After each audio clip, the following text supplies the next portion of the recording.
This is On the Market, a Bigger Pockets podcast presented by Fundrise.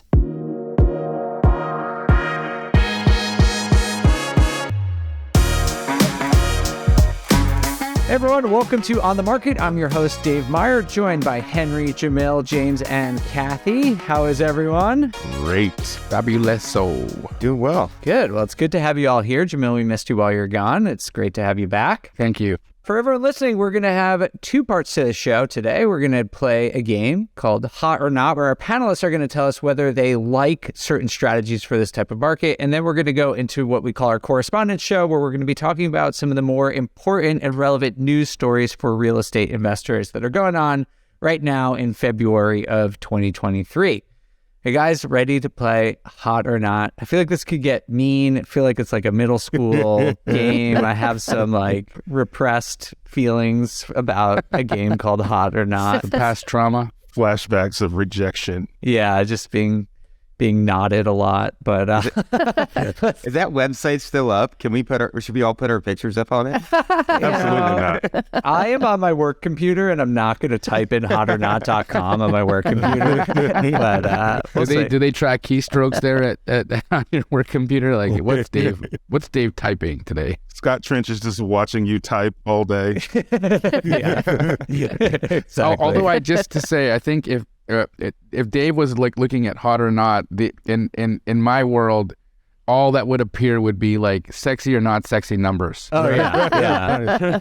It'd be like pie charts versus line graphs. You know. Look at that IRR. It's true. It's just data visualizations and people talking dirty about them. All right. Well, enough of that. Let's get on to our show, where we're going to be talking about different strategies. I want to hear from each of you. Is this strategy right now hot or not? And I guess it's not like hot, like are people doing it? Is it would you do it? So let's start with short-term rentals. Henry, hot or not? I'm going with niet. Yet. Okay. Yes. Not hot. I say that with a caveat. I'm doing it with a couple of deals, but I think what you're starting to see with the Airbnb kind of slow down, both seasonality obviously is playing a role, but also the increased inventory of Airbnbs is causing demand to go down, which is causing pricing, nightly rates to come down. And I think you saw a lot of people who had gotten into the Airbnb space because they were just like, oh, I can make 5 times what I'd get long-term rent. I just got to throw some furniture in there and stick it up on Airbnb. Heck yeah. Right. And so you've got a lot of people in the space who aren't truly running a business, who aren't truly looking at the metrics and setting their properties apart, providing the amenities necessary in their particular regions. They didn't do that kind of market research, right? They're not true operators. And so I think that if you look at Airbnb from that perspective in 2023, you're going to see a lot of those, people who just kind of came in hoping to capture a bunch of cash. They're going to fall to the wayside. I still think buying properties at deep enough discounts that you can afford to pivot and you can put those on Airbnb, I still think there's some benefit there and you can make decent money with Airbnb, but you have to operate it properly, do the proper market research, offer the right amenities, have the right business practices in place, be able to do the proper marketing. You didn't have to market before, you just had to have it out there. And now you have to market and set yourself apart. And so it's I don't even want to call it a more difficult strategy now. It's what it should have been in the first place. It's a business and you should treat it that way. Hospitality. Yeah. Yep. It's hospitality. We got to get back to hospitality, right, Henry? I mean, there's an Airbnb here in Phoenix, Arizona. It's always booked because they have llamas. There you go, everyone. Go out and get a llama. Just go get a llama. I never thought about it. Put a llama on it. There's one here that has a giraffe. So What? That seems illegal. That's It's a famous giraffe. It's the one from. It's the Toys R Us giraffe? it's Jeffrey. That's Jeffrey. You retired from Toys R Us? It's the one from the Bachelor one, the Vegas one. What am I trying to say? The movie. The Hangover. The Hangover. Yes. Yeah, it's the one from The Hangover. It's that one. Yep. It's a rescued giraffe from Hollywood. Honestly, you know what? I would stay there. I'm curious now. All right. So everyone, it's short-term rentals are hot if you have an obscure farm animal, but if you don't, be very careful about it. Is apparently the lesson. Does anyone else disagree? Anyone else want to give me hot or not for this? Jamil, it sounds like not. Kathy or James? Yeah, not. Not right now. I keep reading stories that actually it's increasing now and that vacation properties are kind of back in style. But I could tell you in our own case, we're down 50% from last year, if not more. Same. Yeah, mine's down a bit too. And I don't know. I feel like it was a gold rush and now it's like back to just like grinding it out like any other business. You know, it's not like the easy money anymore like it once was. But maybe we'll rise again. We'll see. All right. Let's move on to buy and hold. Kathy, I'm just going to give you a layup right now. Hot. So hot. So hot. I mean, can anyone disagree with that? Yeah, I'm going to disagree with that. You are? I'm a not on buy and hold. Really? But it depends on what you want to buy. We're like the borough properties, I think are really hot. That's hard to buy. But for us, at least in our market, the lower income stable ones where you're just putting 20% down like a traditional rental property, and that's kind of how I'm defining that, you're still competing against first-time home buyers. In that market is competitive. Yes, the market's down, but we're moving stuff. And so it's hard to get a good, stable, just buy and hold. And again, I'm classifying this as single-family rentals. I think there's a lot of multifamily, a lot of borough opportunities, but if you just want that straight base hit single-family rental deal, not a good yield right now. I would get something else. Yeah, that's interesting. So you're saying basically you like rental properties, but it needs to have some sort of value add component. Yeah, it needs to have value add. I just don't think the opportunities are there. If you want like your base hit rental deal, 20% down, carpet paint, release, the margins are not good, not with the rates right now. And you have to put more money down. And I think you can get into buy and hold, but you got to get the ones that no one wants or the ones that are a little bit hard. And then those deals are substantially better than they were 12 months ago. So there's opportunities and holdings, but just not for your straight base hit deals. This is not, I think for me, you can 3x your return in the other spaces. You know, it's funny. I would have thought that, but I just had a conversation with our Indianapolis team at Real Wealth, and they said, the cash flows today are the same that they were before because rents have gone up so much in those areas. And now there's more inventory. Last year, you couldn't even get anything. And if you did, you'd have to outbid other people. You're not having to do that now, but the rents have gone up and they're holding. So he said it's no different. And in so many cases, the sellers are actually paying points to bring your rate down. And so you're probably getting the same, if not better rate than you could get last year. So I thought that was really interesting. We looked at the pro forma and tore it apart, and he was right. It's similar. I right now, I like buy and hold as a short-term strategy. I know that kind of sounds crazy, but I think that because I'm allergic to holding stuff and I'm going to continue to be that way because of, past trauma, 2008 and getting my hand burnt when I was trying to buy multifamily. But what I'm going to say is I'm still seeing opportunities to buy really, really deeply discounted property out there. And if I can hold it, just this period of time of pain where I think things start to stabilize and once we come around the bend, if I can at least break even between my purchase till my exit, which I think will be 18 to 24 months from now, I'm looking for substantial returns on that. So I just want to buy, hold. I don't even care if I cash flow, just break even until I can take my exit and, cash in my chips at the casino. All right. So that's like lukewarm, not hot or not. It's yeah. Yeah. Okay. I mean, I agree. I think James and Kathy are both right, honestly, right? It's similar to the Airbnb conversation, right? There was a gold rush when the market was super hot and you could get 2% interest rates, right? And things were going up in value so quickly. So you could buy something at a slight discount. And all of a sudden you're renting it out. Rents were going up, so you can make the cash flow work. Like it's not, you're not going to find those easy opportunities as much, right? The ones, James was talking about, you're not going to be able to make those pencil. But if you can and are good at looking and finding under market value deals, I mean, the discounts that we're able to get, and then the rents that we're able to get from after we renovate those properties, man, we're cash flowing just as much as we were before. And a lot of the times it's making more sense, because typically in my business, we keep the multis and we sell the singles. But right now, the way we're deeply getting the discounts on these singles, it makes more sense sometimes for me to just keep them as rentals, even if I do it in that short-term time frame like Jamil's talking about, when I can sell them at more of a discount. So even if it's not something I want to keep in my portfolio forever and ever, the cash flow makes sense right now, because if I do turn those deals, like for example, I have a deal right now I'm closing today, and I'm going to make a $17,000 profit. It would have made more sense for me to just renovate it a little bit, stick a tenant in it, and cash flow it every month until the market changed, right? So the numbers are just making more sense as rentals on single families, depending on the type of discount you're able to get and how much you got to spend on that rental. For sure. All right. Well, let's do one last one. Let's talk about flipping here. James, hot or not? I think it's hot.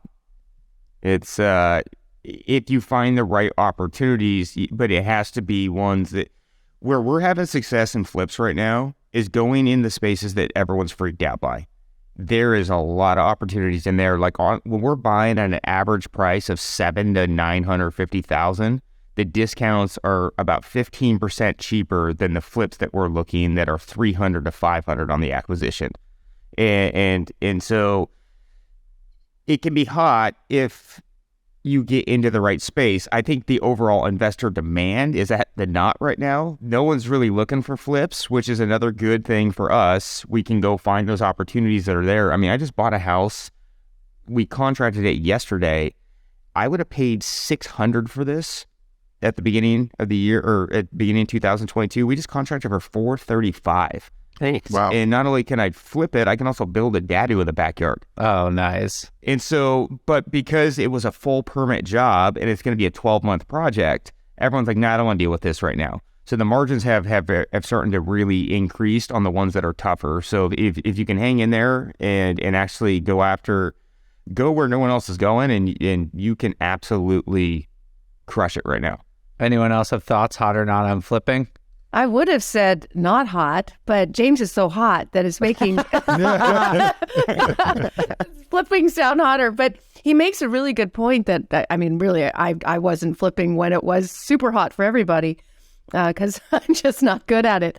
But maybe it's time to start. But there's a lot of belief that rates are going to go down in May because the inflation numbers are going to look so much better year over year. And the average is year over year, and that May is really the month that's going to happen. And so if you were to get something now and try to sell it in May, that could be really good timing. Now that you mention it, it makes a lot of sense if you get it now with the discounts and then resell when mortgage rates are better. Personally, of course, I flip houses on TV, and so I have to for a part of my life, but secondly, the price point really matters. And for me, I'm staying away from the luxury, or I'm not super luxury, but like that, between $750 and $1.5 million kind of price point. I'm staying away from flipping anything in that range. I'm really liking manufactured homes. I'm really liking really, really, really, really entry-level fix and flips with minimal repairs. That product is still moving. It's profitable, and as long as you can acquire at a good price, it's safe. All right. Hot. Enough said. Flipping is hot. Yep. I got two deals. I'm going to net six figures on at flips right now in this crazy nice. Month. So I mean, it's and we're talking six figures in Arkansas, right? So the margin that's huge for here. Yeah, what kind of cash on cash return is that? Is that like 5,000%? Yeah, well, I literally have no money in either one of the deals, so it's infinite for me. Smoking hot. James, those are the type of numbers I look at on hotornot.com. Just those types of IRRs. All right, well, we're going to take a quick break, but then we will come back with our correspondence show.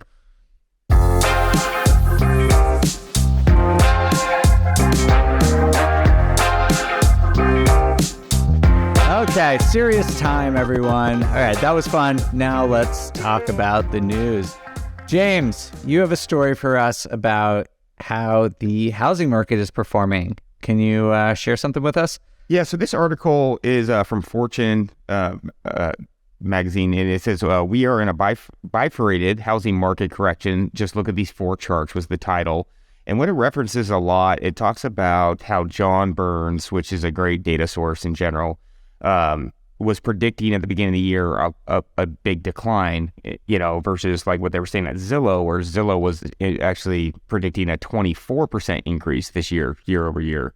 And John Burns came out pretty negative at the beginning of the year, thinking that there was going to be a fairly big decline, and turns out he was not wrong. In a lot of the kind of major cities, and what it looked like was in the top 150 major housing markets, 100 of them declined pretty drastically. Like San Francisco was down 10.5%, Austin's down 9.5%, Reno's down 9.3%, etc. And then there was 50 that were really just flat.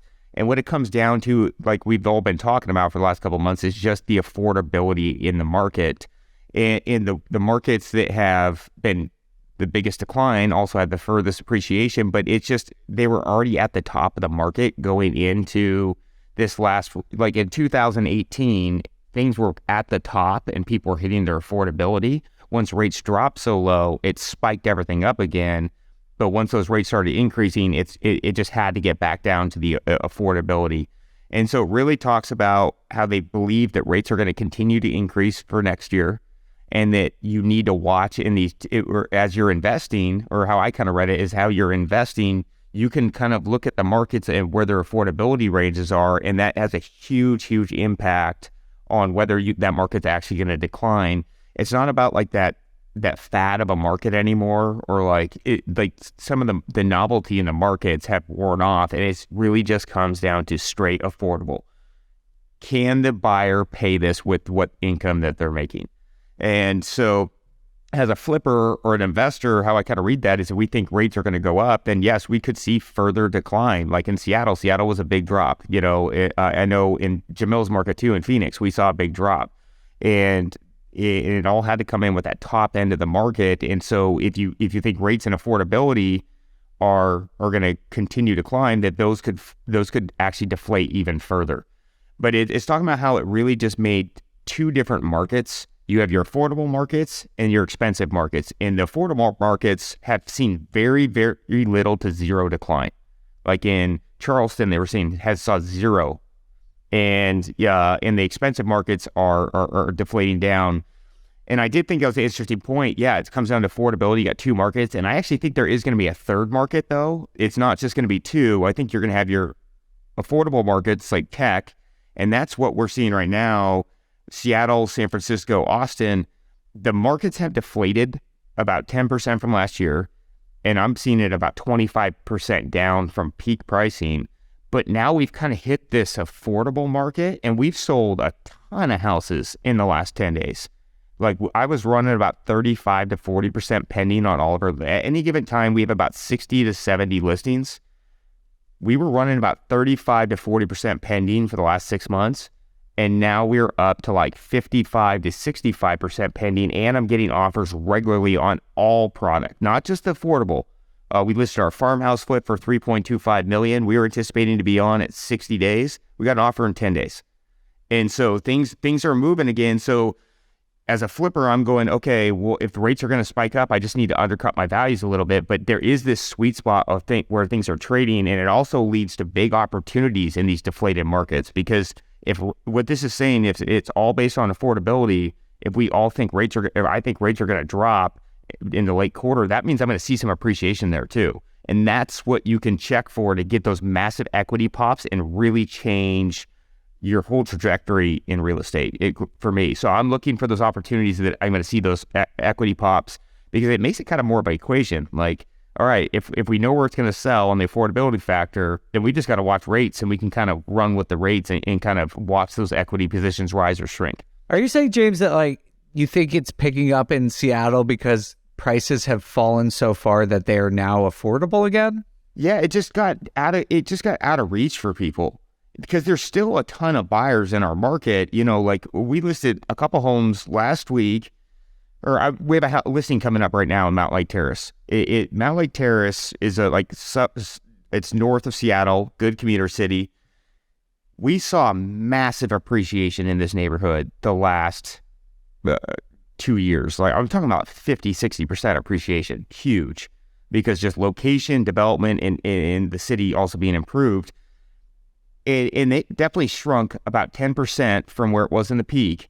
But I pulled up, we're about ready to get it to list. There isn't one home for sale in the entire city of Mount Lake Terrace that I saw that would be. So I'm going to be the only house for sale.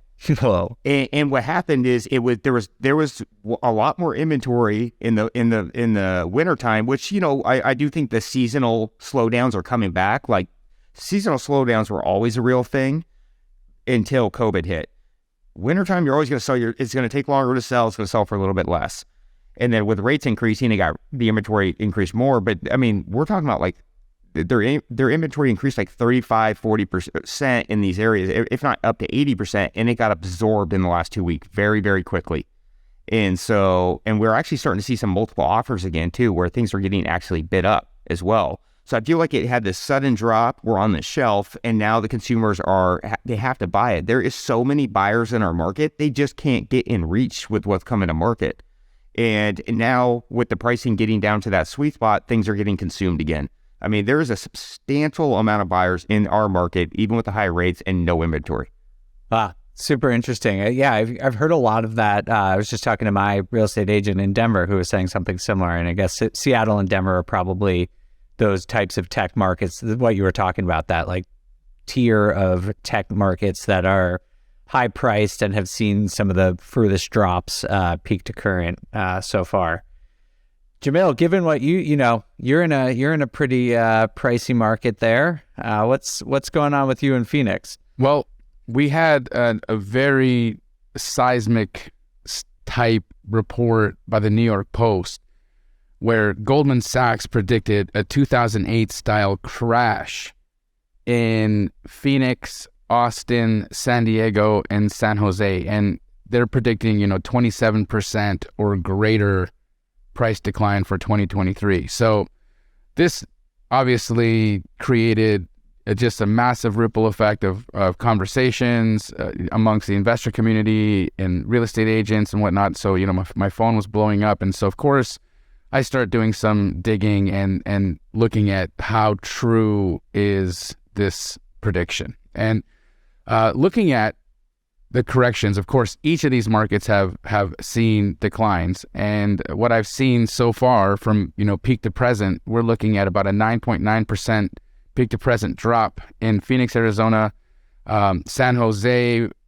And again, data is varying between different sources, but it's all relatively close. In San Jose, I'm seeing about 8.9% peak to present. San Diego, 6.7% peak to present decline, and in Austin, 14% peak to present decline. Which is, that to me, if I'm looking at a possible market that could have that type of depression or that type of crash, it could potentially be Austin. But again, the fundamentals in each of these markets are really strong. You still have very, very strong lending criteria. Days on market on average is like 30 days or less in each of these markets. You're also seeing these surges in first-time landlords, which is an interesting thing to think about, because people who have cheap debt in these markets, rather than just go and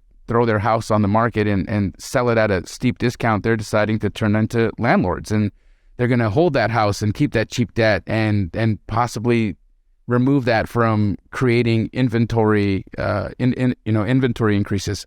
The other interesting piece, because I have Keegley in my world, we're in one of the nation's largest wholesale operations, and I'm looking at buying and what the institutional buyers are doing, and it's just interesting timing that we see a report like that come out, and the institutions that we're working with are all turning up their buying in those markets.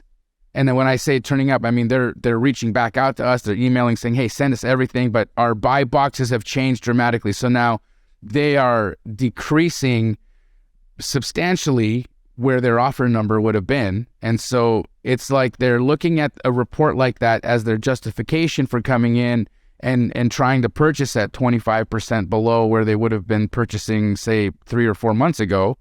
So it's like this is this report creating movement which will actually fulfill the prophecy that this situation could potentially occur.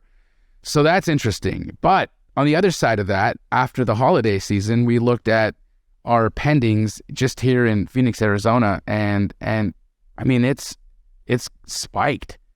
Just like James was reporting in the last little while, his flips, he's at 50 or 60% pending, where normally he'd be at like 35, 40% pending. We're seeing something very similar here in Phoenix, Arizona as well. So how does that happen? How is a 30% decline supposed to occur when we still have low inventory, when building has screeched to a halt, when we've got home locked buyers because interest rates were low for all that time, and they do not want to let go of that asset? I mean, I don't know. I don't see it. I don't see it. I don't see it naturally happening. But again, everything that we're looking at and working with right now are not natural real estate cycle phenomenon. This is all manipulation. It's all so many different factors and agencies and institutions and doing things. I'm not a conspiracy theorist. I'm just looking at the writing on the wall, and I'm like, who's controlling? Who is the puppet master here, and how do I become friends with that person? I could tell you one of the puppet masters is the one we've been talking about, for a year now, and it's the Fed and what they've been doing. And this isn't my article, but it's an article that's really good, and I'll just share it really quickly. It's from National Association of Home Builders, and I think you guys also saw this. How many households were priced out by higher mortgage rates in 2022? And it shows these graphs of when interest rates went from 3.25% to 7% in a matter of months. I mean, what a shock to the system. This is doubling the payment in just a matter of months. And in that process, it went from 44 million people who could afford to buy a home down to 26 million. Wow. In a matter of months. We're talking 15 million people priced out, boom, just like that in a matter of months. I've never seen anything like it. Now, recently, we went from that 7% right down to about 6.4%. So this article is basically saying in the last few months that brought 2.6 million people back into the market. Now, as over the next few months, most people are assuming and seeing that with inflation going down, so will mortgage rates. Mortgage rates follow inflation, and that we will probably get into the high fives. And that brings in a whopping almost 8 million more people who can afford to buy. So, a lot of what, again, James was saying earlier and what you're saying now, Jamil, of like there's this change. It's because now there's more people who can come back in, and they're learning and they're being educated by their mortgage broker that, hey, you're going to pay a little bit more to get your rate down maybe to the fives, maybe a point or two. Just talked to our mortgage lender yesterday who said it's just like a point or so to get you into the fives. And again, that's bringing in 8 million more people. And paying that 1 point is a lot less than the higher prices that they were paying before. And you had a lot of people who were sitting on cash ready to buy and suddenly couldn't, but had the down payment.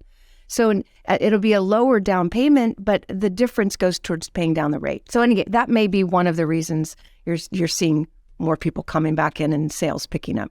And people are coming in with FOMO. They missed the opportunity because rates spiked, and now they're back in it, and they are moving right now. They are really jumping on stuff. they don't want to get priced back out again. Yeah. When you put it that way, Kathy, it's pretty amazing the housing market has been as resilient as it is. Yeah. You know, the fact that we're seeing, I think the Case-Shiller came out the other day in a seasonally adjusted manner. It's just 2.5% peak to trough. To peak to current is 2.5% declines. And that's with what, like 30% of buyers being priced out. It is pretty remarkable. And I think why, to your point, Jamil, 30% declines, maybe in a few markets, who knows? But it just seems unlikely, especially with what's happened in the last couple of weeks, there's a lot of activity going on. Yeah, and it's important to note that with sales down 30%, you're getting a smaller pool of properties to even look at and averages to even look at. It was kind of like in 2009 when everything was a foreclosure that was on the market. Then prices seemed really low, but it wasn't a real price. It was just foreclosure prices because that was the main, what was on the market. And that's kind of what we're seeing. What's on the market is maybe being discounted, but that doesn't really state the whole, it's sales are down so low. It's just a small percentage of what's out there.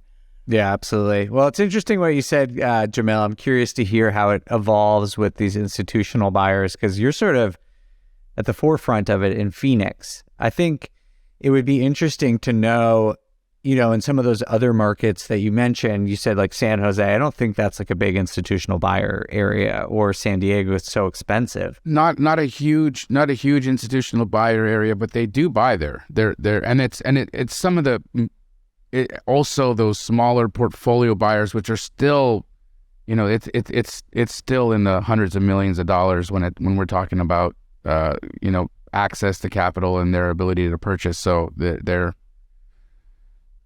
still buying. They're turning on the taps. I am with you, Jamil. I get it. I also, not a conspiracy theorist, but I mean, you can put pieces together of a puzzle, and if it makes a picture, it makes a picture, right? So but what you're saying is echoed in my market. It's also right in line with the article that I brought to share, right? Which is that mortgage demand has jumped 28% in 1 week as interest rates are now at their lowest point in months, right? And so the highlights of the article are just saying that the average interest rate for a 30-year fixed is around, between 6.2 to 6.4, and more people are applying for mortgages. It's up 25% week over week. Now, putting that into perspective, that's still down 35% from 12 months ago at this same time. But when you look at rates being at their lowest point since September, that's significant. And I think what you're starting to see is that people are realizing that the 2 and 3% interest rates, that ship has sailed, right? I think people are finally starting to get it. Like, we're not going back there. We're not going to get that low again. I mean, frankly, a lot of people don't want to get that low again, because what does that mean for what's happening in the economy if we have to get there again?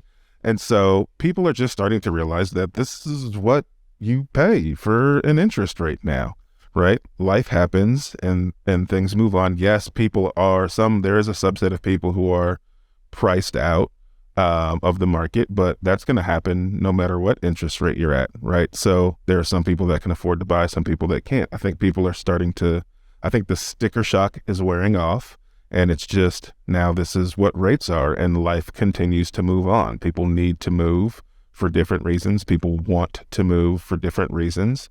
And when you have, 2 income households who have stable jobs and are making a decent salary, it's easier for them to afford homes. And, what I'm seeing in my market is echoing that. It's echoing what you're saying as well.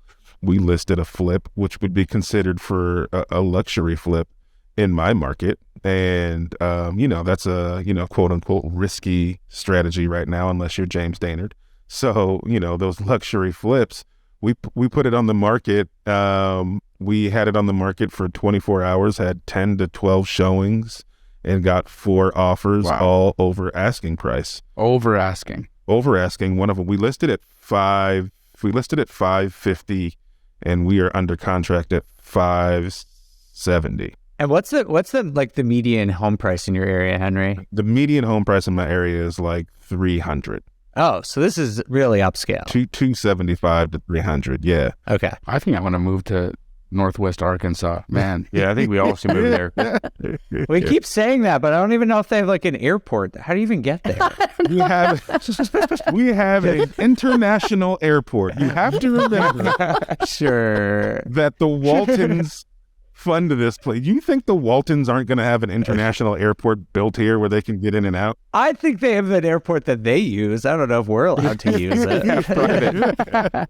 Henry, was that 28% spike in mortgage applications national or just in the National. region? That's nationally? Yes. Guys, Mortgage applications are up. More people are entering the market because I think they feel a little more comfortable that these are what the rates are going to be.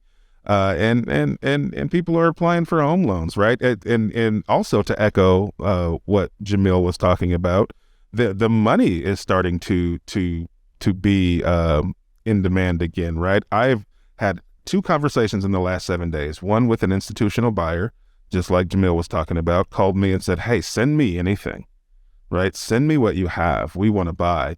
And a bank yesterday, a banker, small local bank, literally reached out to me and said, "Hey, we need your business. I can still do loans with a 6 in front of them," which is, when you're talking about commercial lending, that's, we're usually paying a higher rate. So that's solid. So he's like, "Bring me what you got. I can do loans with a 6 in front of them.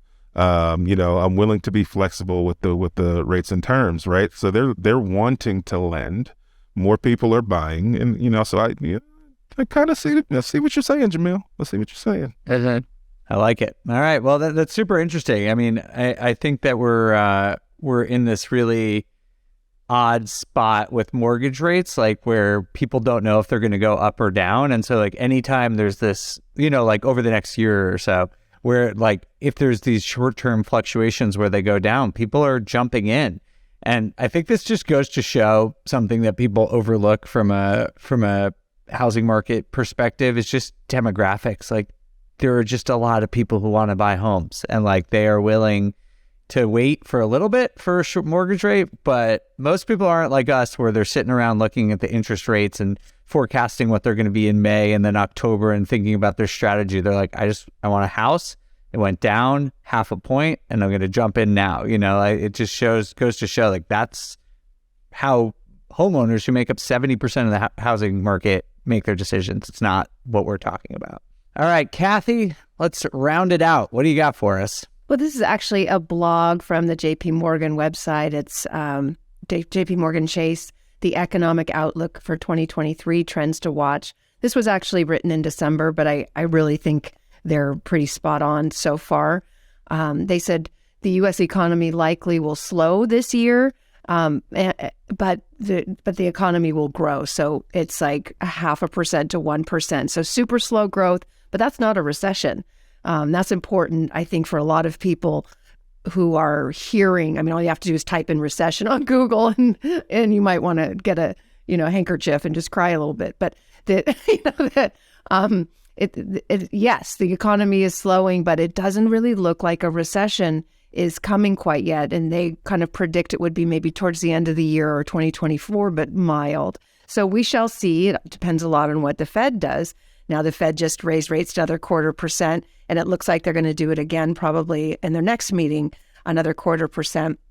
And they've been saying for a long time they're shooting for about a 5% Fed fund rate, and they're almost there, right? So it could just be one more. A lot of people are in agreement that it would just be one more 0.25% rate hike, and then it just holds there for a bit. And based on what we're seeing, where we keep seeing job growth and we keep seeing jobless claims declining, in spite of everything that's happened this year, that could be true. That could be true that it's a very mild recession at the end of the year. So those thinking that it's going to be a 2008, it's different. It's different, totally different dynamics this time around. And then as far as the housing market, you guys all said it all. I think we know it maybe better than JP Morgan. I don't know. They're lenders. They might probably need to know what to expect too. They're expecting residential investment could be down 10 to 12% in 2023. So again, that's not a 2008 housing market crash. And that's an average, meaning that some areas would do worse and some areas would do better. And that's what we were talking about, these different markets. I've been following John Burns Real Estate for many, many, many years. And that was always his message, is that every single market is different. And, there, again, no national housing market, and some are going to be more affordable, some are going to be less affordable, some are overpriced, some are underpriced. You've got to know your market in the end when it comes to housing. But the overall economy really doesn't look as bad as some people want to tell you it will be. I'm so glad you brought this up, Kathy, because I think that there is this overwhelming media narrative that there's going to be a recession, and I think that is very unclear still. Economists, I just saw this poll by Bloomberg that said I think it's like 65% of economists think there's going to be a recession. So 2 out of 3, that's not a sure thing.